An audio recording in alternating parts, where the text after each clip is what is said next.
আজকের এই অনুষ্ঠানের সম্মানিত সভাপতি, সম্মানিত নেতৃবৃন্দ, আলোচকবৃন্দ, মিডিয়ার বন্ধুরা,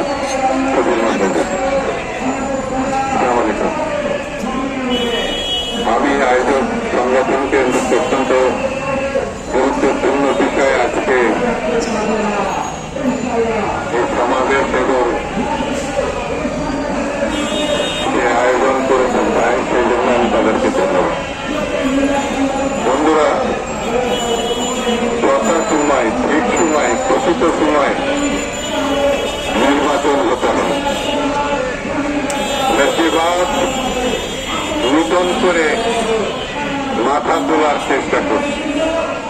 আপনার লক্ষ্য করবেন দেশের ভিতরে এবং দেশের বাইরে ফ্যাসিবাদ এবং তাদের দূষণ কিভাবে বিভিন্ন মিডিয়াতে কথা বলছে, বিভিন্নভাবে চলাফেরা করছে, ইঙ্গিত দিচ্ছে, সেটা গণতন্ত্রের জন্য অশুভ। স্বৈরতন্ত্রের পতন হয়েছে তার অর্থ এই নয় সবকিছু আমরা অর্জন করে ফেলি।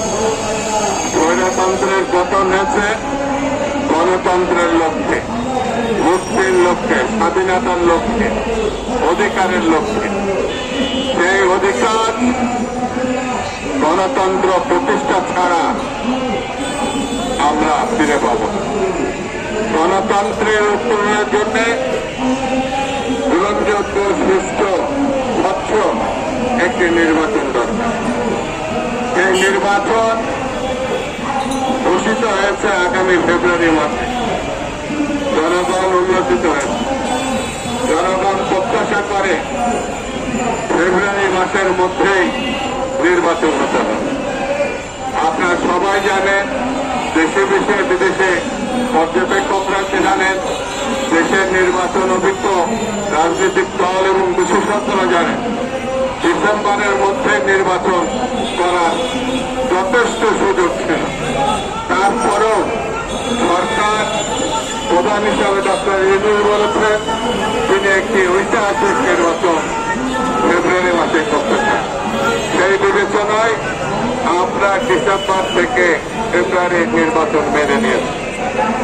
তবে সতর্ক থাকতে হবে, এই ফেব্রুয়ারি মাস যেন কোনোভাবে ক্রস না করে। কে নির্বাচিত হবে জনগণ তা নির্ধারণ করবে। তার ভোটাধিকার ফিরিয়ে দিতে হবে। গত 3টা নির্বাচনে শেখ হাসিনা বাংলাদেশের গণতন্ত্রকে কবরস্থ করেছে।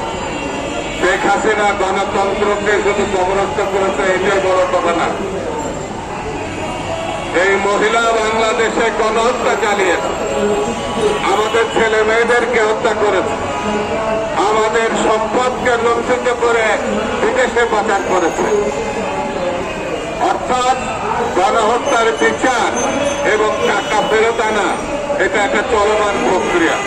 এই প্রক্রিয়ার মধ্যেই নির্বাচন হতে হবে, নির্বাচিত সরকার প্রতিষ্ঠা করতে হবে, যারা আরো প্রকার বিচারকে এগিয়ে নিয়ে যাবে, লুণ্ঠিত অর্থকে দেশে ফিরিয়ে আনবে, প্রয়োজনীয় সংস্কার চলমান থাকবে।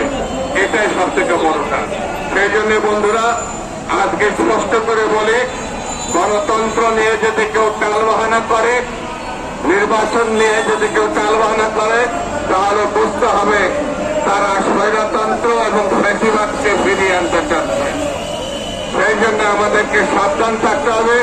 যারা তারেক রহমান সাহেবের নেতৃত্বে তিনি যেভাবে 16 বছর নেতৃত্ব দিয়ে ফ্যাসিবাদ মুক্ত করেছে বাংলাদেশকে, এবং তার নেতৃত্বে বাংলাদেশের নির্বাচিত সরকার আমরা প্রতিষ্ঠা করতে চাই। সেই জন্য আমাদের ঐক্যবদ্ধ থাকতে হবে দেশনেত্রী বেগম খালেদা জিয়া এবং তারেক রহমানের নেতৃত্বে।